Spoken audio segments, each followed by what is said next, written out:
안녕하세요 여러분들, 미말친입니다.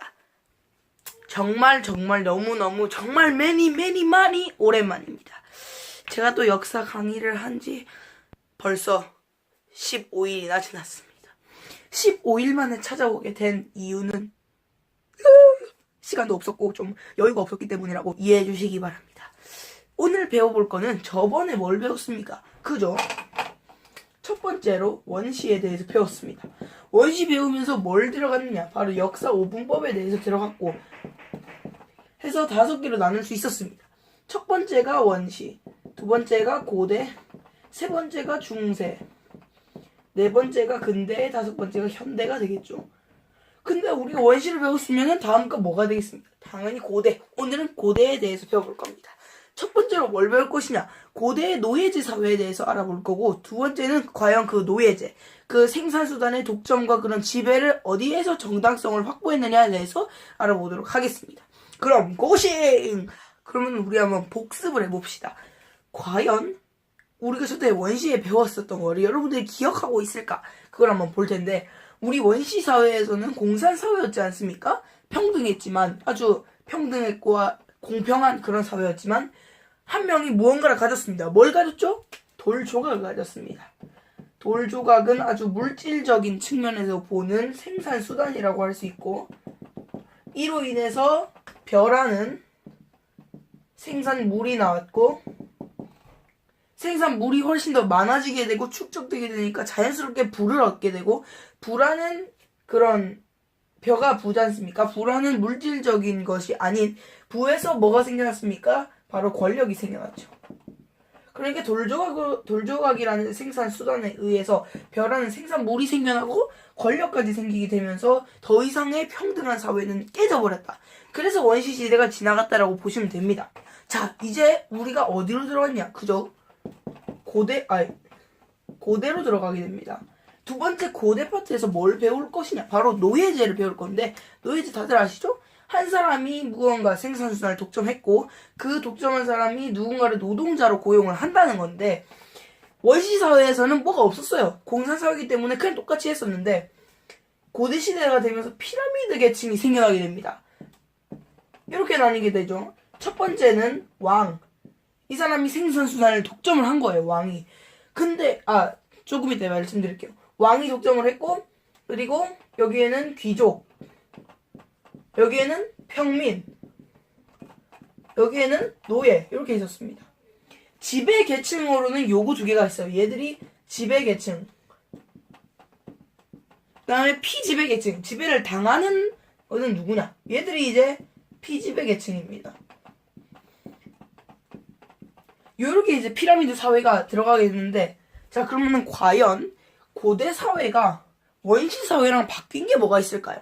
일단은 우리가 원시 사회 후반부에 들어가면서 돌조각이라는 그런 생산수단을 이용해서 아주 작은 생산수단이지만 예를 들어서 그걸로 이제 파산이 났다, 이렇게 쉽게 예를 들어 설명을 해봤는데, 당시 원시 시대에 썼던 그런 돌조각이나 다른 그런 생산수단은 어떤 특징을 가지고 있냐면은 혼자서 소유하고 소유 가능, 혼자서 소유가 가능하면서 혼자서 담당이 가능합니다. 내가 혼자 소유하고 나 혼자 담당을 가능한데, 지금 고대 시대에서 그래서 혼자서 소유 가능하고 혼자서 담당이 가능한 요런 생산수단을 솔직히 말해서 생산수단이라고 할 수가 없어요. 얘들은 배제돼야 정상이고, 진짜 생산수단은 뭐냐? 혼자서 소유가 가능하고 혼자서 담당이 못 가능합니다. 무언가가 필요해요. 뭐가 필요하느냐? 바로 노동자가 필요한데, 그러면은 얘들이랑 다른 진정한 생산수단은 뭐가 있느냐? 바로 공장, 근대에 나올 공장, 그리고 대농장, 요런 게 있죠. 요런 것들은 뭐다? 혼자서 소유는 가능하지만 혼자서 담당은 못한다. 그렇기 때문에 이것이 바로 진정한 생산수단입니다. 그러면은 요 진정한 생산수단을 누가 소유했느냐라고 하면은 왕이 되겠죠.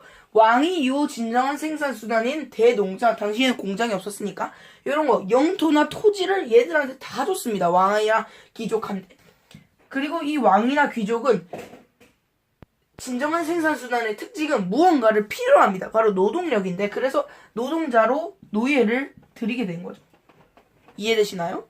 진정한 생산수단의 특징은 혼자서 소유가 가능하고 혼자서 담당이 불가능하기 때문에 이를 담당하면서 책임질 수 있는 노예가 필요했고 그 사람들을 피지배 계층에서 들고 왔다라는 거예요. 그러면 일단은 물질적인 측면, 생산수단이라는 물질적인 측면에서의 그런 독점이나 지배에 대해서의 그런 합리성과 정당성을 확보를 했어요. 생산수단이라는 그런 정당성을 확보를 한 겁니다. 그러면 어떻게 정신적인 측면에서 어떻게 확보를 할 것인가를 다음 파트에서 알아보도록 하죠. 고싱! 우리는 지금 고대를 알아보고 있었고 물질적인 측면으로서는 생산수단이라는 정당성을 확보를 했다. 그렇기 때문에 정당성, 요거는 두 가지로 나눠볼 수가 있는데 물질적인 것과 정신적인 게 있겠죠. 물질적인 걸로는 이제 생산수단으로 이미 했는데 과연 정신적으로는 어떻게 무엇으로 정당성을 확보를 할 건가 요건데 그거를 이제 이 왕이 되게 똑똑한 거죠. 머리가 잘 돌아가요. 다시 저번에 원시의 사회에서 배웠던 예시로 들어가 봅시다. A가 왕이고 B가 이제 노동력이 필요한 그런 노동자, 즉 노예가 된 겁니다. A가 이제 뭐를 소유했느냐, 이런 땅을 소유했어요. 땅 아니에요. 땅입니다. 지금까지 이런 맛은 없었다. 이것은 갈비인가 통닭인가. 땅을 소유를 했고 B는 여기서 미친듯이 일을 합니다.